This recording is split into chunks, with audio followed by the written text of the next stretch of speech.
yo les voy a leer un cuentito de Lina Grijalva que se llama Blancanieves.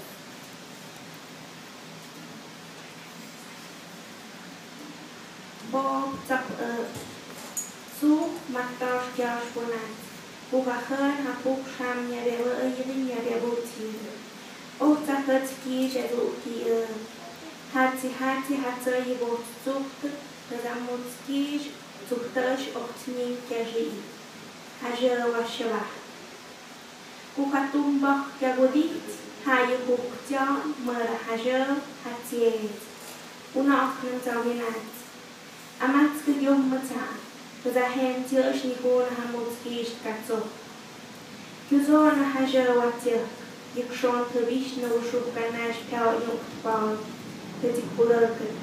Ham tot snelheid tumba abu. Wanneer we zoeken naar hoe we het